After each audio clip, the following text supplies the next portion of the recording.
Bonjour à tous et bienvenue dans ce petit épisode un peu spécial où on va avoir l'honneur de présenter l'un des traducteurs de Inferno en français.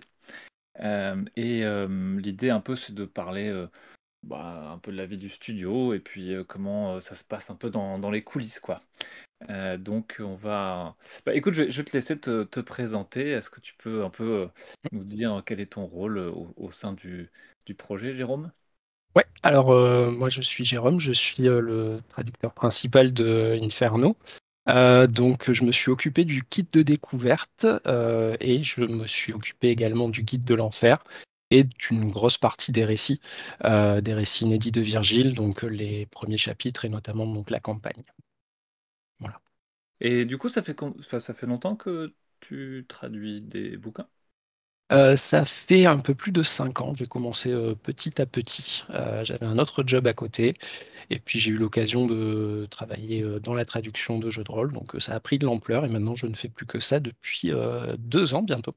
Je ne fais Et plus que ça. alors, j'avais une autre question, à ton avis, enfin, toi qui connais du coup un peu les 2 œuvres, comment on passe d'un poème, de Dante à un jeu de rôle? Qu'est-ce que t'en dis? Alors, à mon avis, déjà, il faut très très bien connaître le poème. Il faut l'analyser en profondeur parce que c'est pas un texte qui est évident. Mine de rien, c'est un texte qui a 700 ans. Donc je sais que l'équipe des auteurs et des autrices originaux se sont entourés d'universitaires spécialisés enfin, sur la Divine Comédie. Et à mon avis, c'est la base pour avoir quelque chose de solide qu'après tu retranscris sur des mécaniques donc de la cinquième édition. Euh, le tout en dégageant des thèmes qui sont important dans l'œuvre parce que mine de rien, alors l'enfer n'est qu'une des trois parties de la Divine Comédie, mais dedans tu retrouves des questions de vice, de vertu. Il y a une grosse partie sur la rédemption. Et également donc sur l'espérance parce que Dante, quand il arrive dans la forêt obscure, euh, il est un petit peu inquiet parce que mine de rien c'est un endroit très sympathique et, euh, et voilà, donc le tout pour lui, c'est de pas perdre son espérance, alors que c'est bien écrit sur la porte de l'enfer que quiconque entre ici doit abandonner toute espérance parce que en sortir, c'est pas vraiment prévu au programme. Et du Euh, coup, quand tu as traduit, enfin, est-ce que tu peux nous expliquer un petit peu ton processus, quoi? Tu vois, pour ceux ouais. qui connaissent pas, voilà, comment on fait une traduction d'un jeu de rôle comme ça, qui est plutôt complexe finalement, avec vu l'œuvre littéraire dans laquelle ça s'inspire. Ouais, alors clairement, il faut garder la Divine Comédie sous la main. Ouais. Idéalement, la version française, la version anglaise, puisque là, moi, j'ai travaillé sur la version anglaise du jeu. Et également avoir un texte italien pour retrouver les petites subtilités qui peuvent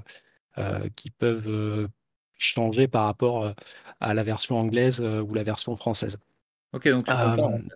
Tu fais ouais, vraiment une comparaison tu, en anglais et ouais, en italien. alors en italien avec ce que je peux m'en Ouais. dépatouiller. Mais par exemple, dans alors vous le verrez dans les gardiens de l'enfer, on a les premiers gardiens sont les trois bêtes de la forêt obscure. Hmm. Et en anglais, on a une panthère. Sauf qu'en fait, il n'y a pas de panthère dans l'Italie de Dante.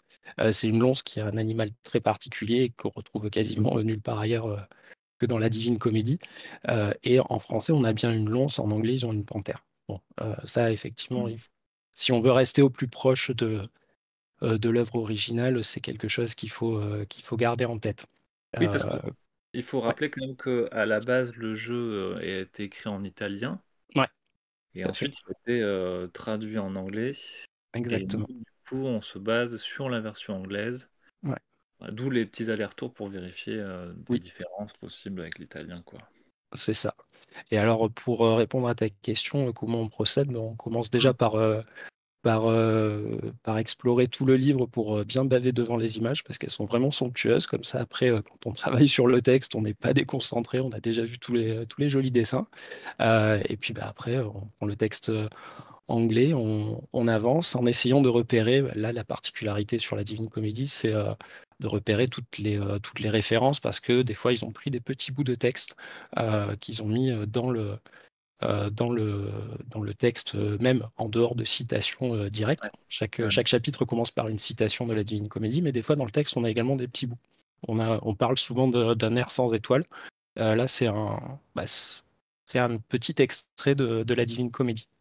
Donc ça, on va dire que c'est le point d'attention sur lequel il faut vraiment, auquel il faut vraiment songer quand on avance. Si on a une tournure un peu particulière, là, j'ai dû rechercher pas mal de fois le texte en anglais pour retrouver la correspondance en français dans la traduction qu'on a utilisée.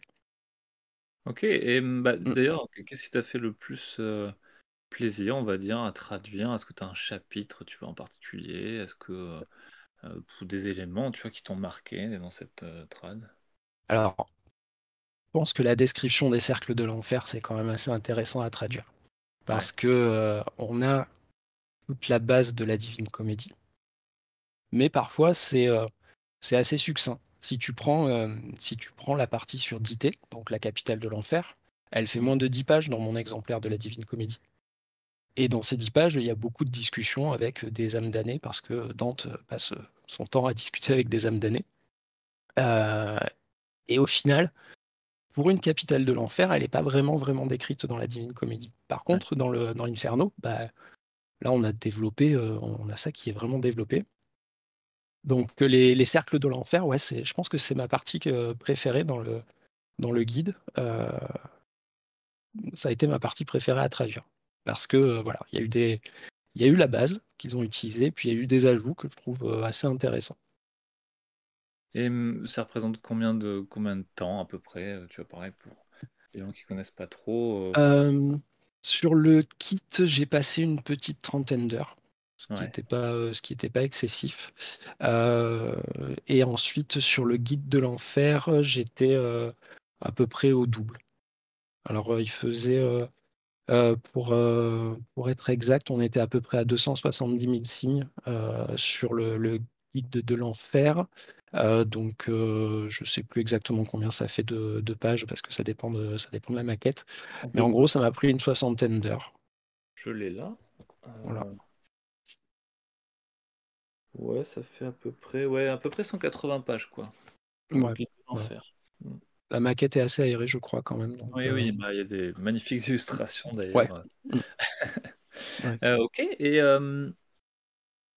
bah, question quand même importante, à ton avis, quel est, le cercle où tu serais condamné? Jérôme? Ah, alors, à mon avis, eh, quelque part aux alentours du cinquième, parce que j'ai tendance à me mettre assez facilement en colère. J'ai l'air sympa comme ça, mais je m'agace assez vite. Donc voilà, tu vois, si tu me mets derrière un volant de voiture, je m'agace assez vite, ce genre de choses. Donc il y a peut-être des chances que j'aille quelque part aux alentours du cinquième cercle. Ce qui me va bien, parce qu'au final, l'archétype du tyran, il a quand même bien la classe avec son casque en forme de crâne et C'est sa vrai. grosse épée magique. C'est plutôt sympathique. OK. Bah, écoute, merci à toi de cette Bah, petite, merci. Ouais. interview et puis, bah, sûrement à très bientôt. Yes, carrément, avec plaisir. Salut. Allez, salut. Ciao, ciao.